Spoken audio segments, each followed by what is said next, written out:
Diabetes mellitus एक ऐसी बीमारी है जिससे मतलब पूरी दुनिया में अक्सर लोगों को ये बीमारी हुई जाती है। ज़्यादा तेज़ी से फैलता हुआ जो है ये बीमारी है डायबिटीज़ मेलाइटिस, और सादा अल्फाज में हम इसको शुगर बोलते हैं कि भाई फलाना को जो है शुगर की बीमारी है। डायबिटीज़ मेलाइटिस के अंदर सबसे बड़ी निशानी क्या है? शुगर का लेवल बढ़ जाता है। शुगर इंसान के जिस्म में, खून के अंदर इसकी खास मिकदार होती है। ठीक है, शुगर कौन सा शुगर? शुगर तो बहुत सारे हैं। ग्लूकोज। जब ये शुगर का लेवल अपने लिमिट से बढ़ जाएगा तो इसको हाइपरग्लाइसीमिया भी कहा जाता है। हाइपरग्लाइसीमिया और डायबिटीज भी इसको कहा जाता है। जब किसी को डायबिटीज मेलाइटिस की बीमारी लग जाती है, उस शख्स के अंदर कुछ कॉम्प्लिकेशंस आ जाती हैं। वो जो बीमारी है शुगर की बीमारी, वो या तो उसके गुर्दे पर अटैक करते हैं, किडनीज पर अटैक हो जाती है, या तो इस बीमारी का जो अटैक है वो उसके आइज पर आ जाते हैं। ठीक है, या तो इसका अटैक उसके हार्ट पर आ जाता है, उसको ब्लड का, उसको हार्ट प्रॉब्लम्स हो जाते हैं। ठीक है, तो ये ऐसी अजीब सी बीमारी है। ये आपकी जिस्म के बाकी सिस्टम को जो है अटैक करते हैं जब अगर ये आ जाए। और सबसे बड़ा मसला बाज़ लोगों में, ये बीमारी जब आ जाती है तो अक्सर ऐसा ज़ख़म क्रिएट करते हैं, वो ज़ख़म ठीक नहीं होता और फिर वो उसको काटना पड़ता है। एम्प्यूटेशन उसको कहते हैं। ठीक है, उंगली है उसको जो है काटना पड़ता है। तो ये इसके कॉम्प्लिकेशंस है अगर ये आ गए। ऐसे पेशेंट के यूरिन में आपको ग्लूकोज बहुत ज़्यादा मिलेंगे, ऐसे पेशेंट को, और इसको प्यास ज़्यादा लगती है। ठीक है,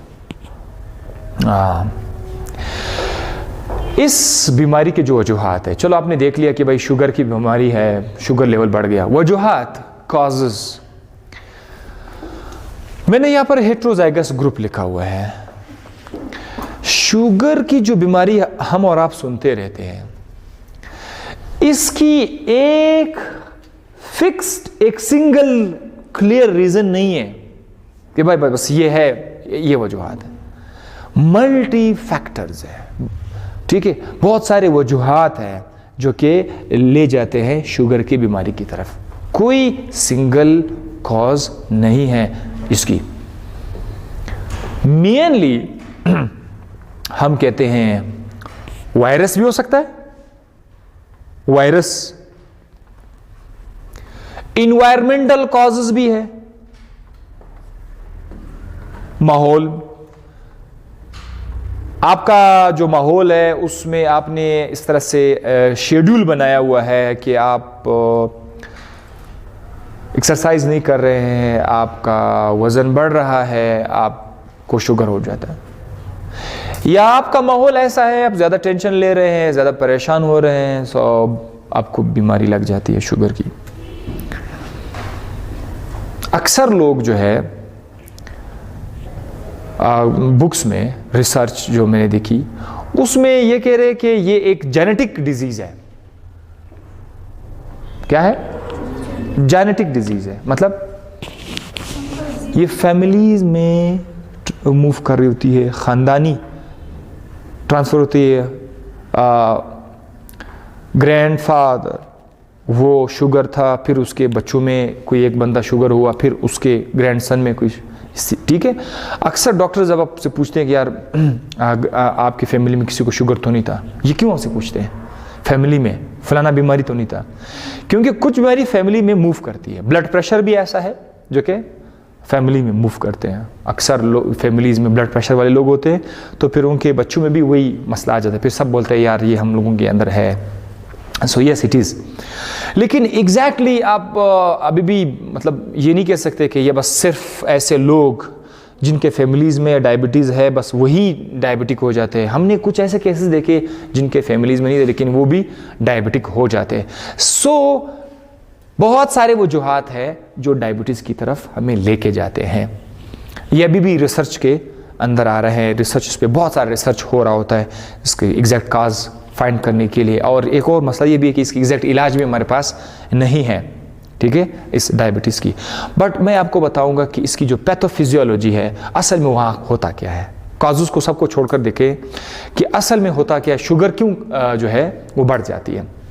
यहाँ पर मैंने एक डायग्राम आपके लिए लिखा हुआ है। स्टमक जो है, ये लाइन जो है ये स्टमक से आएगा, ठीक है। स्टमक के बाद ड्यूडेनम स्टार्ट हो जाती है। ड्यूडेनम के साथ एक स्ट्रक्चर है जिसका नाम है पेंक्रियाज। पेंक्रियाज एक डुअल ऑर्गन है जो कि एंजाइम भी रिलीज करते हैं और हार्मोन्स भी रिलीज करते हैं। एक्सोक्राइन भी है, एंडोक्राइन भी है पेंक्रियाज। अगर हम इसका एंडोक्राइन पार्ट देखें तो पेंक्रियाज के अंदर दो तरह के सेल्स हैं। एक का नाम है अल्फा सेल्स, दूसरे का नाम है बीटा सेल्स। ये दो तरह के सेल्स होते हैं कहां पर, पेंक्रियाज के अंदर। अल्फा और बीटा सेल्स जो है ये हार्मोन्स बनाते हैं। बीटा सेल जो हार्मोन बनाते हैं उसका नाम है इंसुलिन, और अल्फा सेल क्या बनाते हैं, ये जो हार्मोन बनाते हैं उसका नाम है ग्लूकागोन। ये दो हार्मोन आ गए। इंसुलिन हार्मोन शुगर के लेवल को कम करते हैं, ग्लूकागोन शुगर के लेवल को ज्यादा करते हैं। ये दोनों हार्मोन एक दूसरे के अपोजिट काम करते हैं। एज अ रिजल्ट आपके जिस्म के अंदर ग्लूकोज का लेवल मेंटेन रहता है, सही। सो चूंकि आज आप लोग ये डायबिटीज मेलाइटिस पढ़ रहे हैं, तो डायबिटीज मेलाइटिस में मैं आपको इंसुलिन की तरफ ले आऊंगा कि इंसुलिन का जो किरदार है वो क्या है। ये रहा आपका ब्लड, खून के अंदर ग्लूकोज शामिल है। ये रहा ग्लूकोज, बहुत ज्यादा ग्लूकोज है, सही है। So this is what, this is glucose. आपके ब्लड में है ग्लूकोज। ग्लूकोज को हम ब्लड में कैसे कम करेंगे? अगर आप खून के बाहर आ जाएंगे तो आपको क्या नजर आएंगे? टिश्यू सेल्स नजर, ये सेल्स हैं। सेल्स इंतजार कर रहे हैं, वेट कर रहे हैं कि हमें शुगर मिल जाए। ग्लूकोज सेल्स का फ्यूल है, एनर्जी है। सेल्स के अंदर जो काम हो रहे हैं वो सारा ग्लूकोज की वजह से होगी। एनर्जी जो है जनरेट नहीं होगी। सो सबसे पहले हमने करना क्या है, हमने ग्लूकोज को ब्लड से उठाना है, कहां पर लाना है, उसको सेल के अंदर लाना है, ठीक है। सेल के अंदर आकर फर्स्ट ईयर की biology chapter number 11 bio energetics start हो जाएगी। वो जो आपने फर्स्ट ईयर में पढ़ा था कि इस तरह ग्लूकोज की तोड़फोड़ होती है, एनर्जी प्रोडक्शन होती है, एंड सो ऑन। इस वक्त हम वो नहीं पढ़ेंगे, लेकिन ग्लूकोज जब सेल के अंदर आएगा तो इधर ब्लड में उसका लेवल कम हो जाएगा, ठीक है। यहां पर जो ग्लूकोज सेल के अंदर आएगा, सेल के अंदर आने के लिए सेल के ऊपर क्या लगे होते हैं, रिसेप्टर्स लगे होते हैं। रिसेप्टर्स लगे हुए होते हैं। ये जो रिसेप्टर्स हैं, ये रिसेप्टर्स ग्लूकोज को सेल के अंदर आने में मदद देगा। कैसे? जब इंसुलिन, ये जो इंसुलिन है ये आपके खून में शामिल होकर, ये आपके खून में शामिल होकर कहां पर आ जाएगा, रिसेप्टर पर आएगा। यहां जब इंसुलिन इस रिसेप्टर पर आएगा, सेल के रिसेप्टर पर आएगा, तो इंसुलिन वो गेट खोल देगा जिसके थ्रू, जिसकी मदद से ग्लूकोज अंदर आएगी। ये इंसुलिन का कितना बड़ा किरदार है। जरा एक बार जरा सोच लीजिए, अगर ये इंसुलिन नहीं रहा, ठीक है, तो रिसेप्टर पे इंसुलिन अटैच नहीं होगा, गेट ओपन नहीं होएगा। गेट ओपन नहीं होएगा, ग्लूकोज सेल के अंदर नहीं आएगी, सही। तो ये इंसुलिन का किरदार है। अब ये तो नॉर्मली ऐसा होता है, लेकिन डायबिटीज मेलाइटिस में यहां पर शुगर का लेवल बढ़ जाता है, और उसकी वजूहात में से एक वजह इंसुलिन का ना होना भी है, ठीक है। इंसुलिन उसमें नहीं होते, इसीलिए शुगर हो जाता है। अब मैं आपको बताता हूं टाइप्स। शुगर जो से आप लोग सुनते हैं, शुगर के कई सारे टाइप्स हैं, बहुत सारे टाइप्स होते हैं। इससे पहले कि मैं भूल जाऊं कि डायबिटीज का जो जीन है, जीन फॉर डायबिटीज जो है, ये क्रोमोसोम नंबर 11 पर मौजूद है। क्रोमोसोम नंबर 11 पर इस बीमारी का जीन मौजूद है। सही है। आमतौर पर ये जीन अपने नॉर्मल शक्ल में होगा तो उसको शुगर नहीं लगेगी, और यही जीन जब उसमें अंदर चेंजेस आएगी, म्यूटेशन आएगी, तब ये शुगर की तरफ हमें लेके जाएगा। ठीक है। तो आप लोग ये ना समझना कि यार ये किस तरह का जीन है जो बीमारी का जीन है और हमारे क्रोमोसोम के ऊपर है। ये जीन हर एक के क्रोमोसोम पर है, लेकिन जब इसकी शेप चेंज हो जाएगी तब ये हमें प्रॉब्लम हमें दे देगा, क्रिएट करेगा। सो डायबिटीज के जो टाइप्स है हमारे बुक के हिसाब से, ठीक है, आपके बुक के हिसाब से 3 है। Number 1 insulin dependent diabetes mellitus, जिसको हम लोग इंसुलिन डिपेंडेंट डायबिटीज मेलाइटिस कहते हैं, IDDM। दूसरा है non insulin dependent diabetes mellitus, इसको हम लोग N लिखेंगे, फिर उसके साथ IDDM लिखेंगे।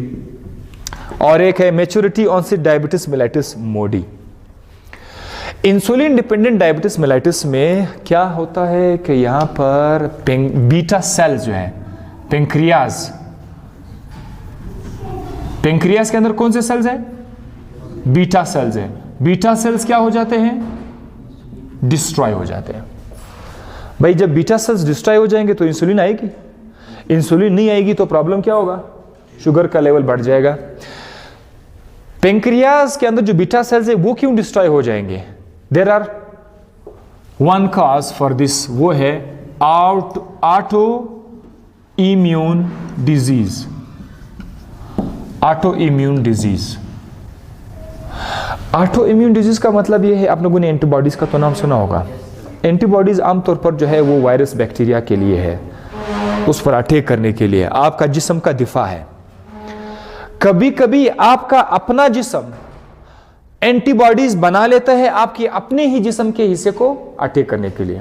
This is called auto immune disease.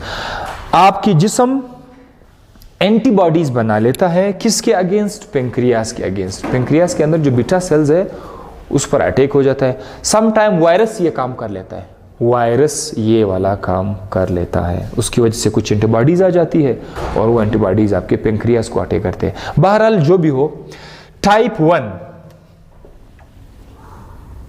This is also called as type 1, right? Type 1 में आपका पेंक्रियास जो है डिस्ट्रॉय हो जाता है because of what? Because of auto immune disease.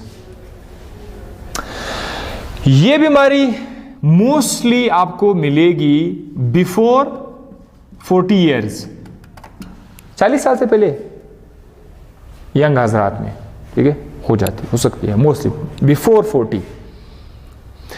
इस बीमारी में मोस्टली मोटापा नहीं होता। जिन लोगों का वजन बढ़ जाता है, पेट बड़ा हो जाता है, मोस्ट उन लोगों में नहीं होता। टाइप 1 पतला सा शख्स होगा, उसका पेट पे चर्बी भी नहीं होगी, लेकिन उसको भी ये शुगर वाली बीमारी लग सकती है, वो मोस्टली टाइप 1 होगी, mostly type 1।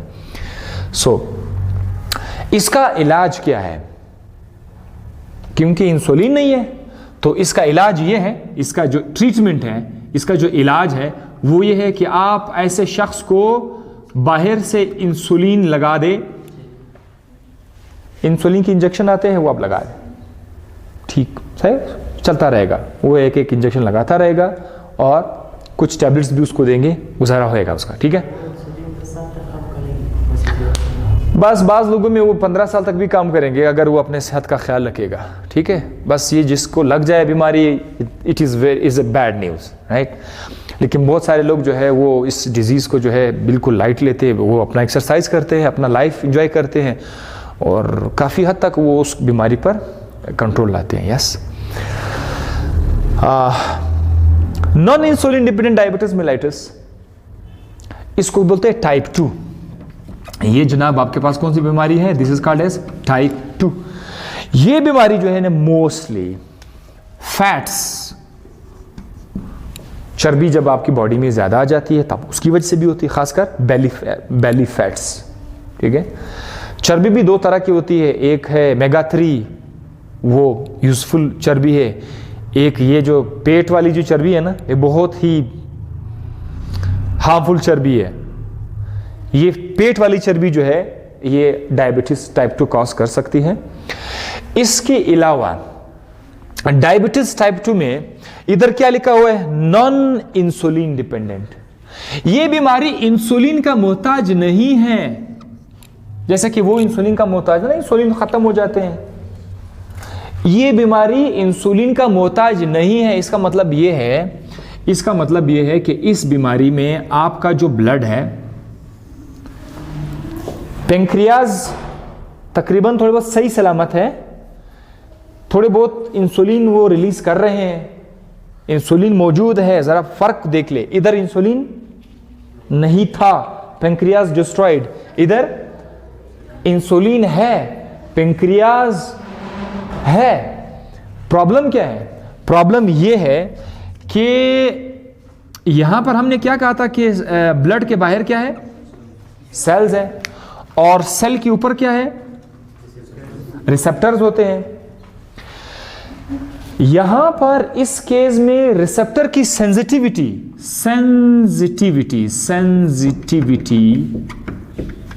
Of the receptor ये कम हो जाती है। रिसेप्टर है ही नहीं,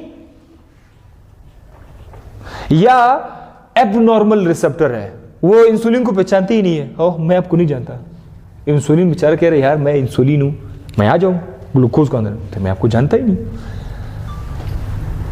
असल में जब तक ये रिसेप्टर सही ओरिजिनल रिसेप्टर नहीं होगा, इसके साथ इंसुलिन अटैच बिल्कुल भी नहीं होगा। इंसुलिन अटैच नहीं होगा तो ग्लूकोज तो अंदर नहीं आएगा।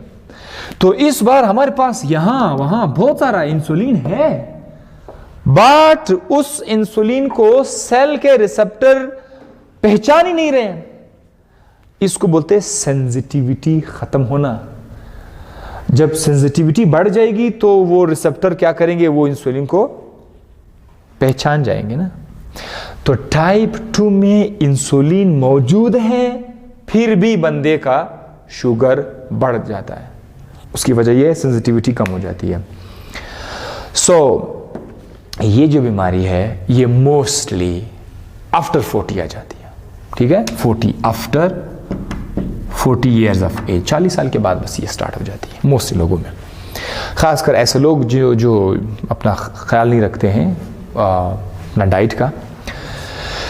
इसी तरह थर्ड जो है उसका नाम है, अच्छा इसका इलाज ये नहीं है कि आप इंसुलिन दे, इसमें उसको कुछ टैबलेट्स देते हैं। वो टैबलेट्स इस रिसेप्टर की सेंसिटिविटी को थोड़ी बहुत बढ़ा देते हैं बस, मतलब इसीलिए तो ये it is called as non insulin dependent. It does not need insulin, but इसको इंसुलिन चाहिए। शुगर की बीमारी का पेशेंट जब भी आपको मिले तो आप उसको आंखें बंद करके उसका इलाज नहीं कर सकते। आपको पूछना होगा कि वो टाइप 1 है या टाइप 2 है। लेकिन आप लोग समझ सकते हैं कि अगर आपको एक बूढ़ा शख्स मिले, 40 साल से ओवर मिले, तो आपके जहन में आ जाएगा कि यार ये टाइप 1 हो सकता है या टाइप 2 हो सकता है। मोस्टली मोटे मोटे जो लोग होंगे उस भी आपको शक होगा यार इसको टाइप 2 हो सकता है। मैच्योरिटी ऑनसेट डायबिटीज मेलाइटिस, मोडी, ये बीमारी क्या है? अगर ये टाइप 2 वाली बीमारी आमतौर पर कब होती है? आफ्टर 40। अगर ये बीमारी बिफोर 40 यानी ये यंग एज में आ जाए, किस में? यंग एज में। अगर ये वाली बीमारी किसी में यंग एज में आ जाए तो टाइप 2 का नाम हो जाएगा मैच्योरिटी ऑनसेट डायबिटीज मेलाइटिस। ये कभी कभी यंग लोगों में आ जाती है। वजह, यंग लोगों के अंदर एक जीन है, वो जीन जो है वो म्यूटेट हो जाता है। कौन सा जीन है? Glucokinase gene. ये ग्लूकोकाइनेज जीन क्या है? ये वो जीन है जो हमें एक एंजाइम देता है। एंजाइम का नाम है ग्लूकोकाइनेज एंजाइम। ग्लूकोकाइनेज एंजाइम करता क्या है? ये जनाब ग्लूकोज को कन्वर्ट करता है ग्लूकोज 6 फॉस्फेट के अंदर। जब तक ग्लूकोज 6 फॉस्फेट में कन्वर्ट नहीं होगा, इसकी मेटाबॉलिज्म नहीं होगी। जरा सोचिए, अगर ये जीन नहीं है, ग्लूकोकाइनेज का जीन नहीं है, तो ये एंजाइम बनेगा? एंजाइम जब नहीं बनेगा तो ग्लूकोज को ग्लूकोज 6 फॉस्फेट में कन्वर्ट नहीं किया जाएगा और इसकी मेटाबॉलिज्म नहीं होगी। एज अ रिजल्ट एक बार फिर से ग्लूकोज का लेवल बढ़ जाएगा। इसकी तोड़फोड़ नहीं हो रही तो बढ़ जाएंगे। इसीलिए फिर इस बीमारी का नाम होगा मैच्योरिटी ऑनसेट डायबिटीज मेलाइटस। एक और भी जो आपके कोर्स में नहीं है वो है जेस्टेशनल डायबिटीज। प्रेगनेंसी के दौरान औरत को जो है शुगर लग जाते तो बस वो एक आर्जी है, 1 महीना है, 2 महीने है, ठीक है। उसके बाद वो जैसे डिलीवरी हो जाती है वापस सेट हो जाता है। सो मेनली ये 3 जो है ये टाइप्स हैं। आप लोगों ने करना क्या है, बीइंग विशाल के इसको समझने के बाद याद रखिएगा शुगर के वजूहात एक नहीं है, बहुत सारे वजूहात हैं। आपने सबको जहन में रखना होगा। The best way to avoid this disease, इसको अवॉइड करने का सबसे बड़ा तरीका, अच्छा तरीका ये है कि अपने आप को रिलैक्स रखिए, ठीक है। दुनिया के अंदर जितने भी मसले और मसाइल हैं ये आपके हाथ में नहीं है कि आप हर चीज़ में आप सोच रहे कि यार ये इस तरह होना चाहिए, इस तरह होना चाहिए। थोड़ा अपने आप को कूल रखें। आप अपनी तरफ से मेहनत करें, ठीक है, लेकिन अपने को कूल रखें। ज़्यादा टेंशन नहीं लेने के हर चीज़ का, यार ये ऐसा क्यों हुआ, वो ऐसा क्यों हुआ, वो ऐसा क्यों हुआ, ठीक है। तो ये बात है, कूल। सेकेंड, जितना आपसे हो सके एक्सरसाइज लाजमी क्या करें, वॉक की शक्ल में है, राइट, क्रिकेट है, फुटबॉल है, वॉलीबॉल है, जो भी है डू इट। आजकल व्हाट्सएप आया हुआ है, फेसबुक है, मोबाइल पे कितना, ये चीज़ों ने जो है ना इन चीज़ों ने हमें काफ़ी हद तक जो है रिस्ट्रिक्ट किया हुआ है। छोड़ दो इसको, ठीक है, यूज़ करो बट ज़्यादा टाइम इसको ना दे। ग्राउंड आ जाइए, प्ले ग्राउंड में आ जाइए, वहाँ पर खेलते जाइए, खुद भी मुस्कुराइए, दूसरों को भी स्माइल दो 1। और स्पोर्ट्स के अंदर आकर जो है आप लोग अपने एक अच्छा लाइफ बना सकते हैं, ठीक है। और ये बातें आप दूसरों को भी कर ले। See you in the next topic इंशाल्लाह।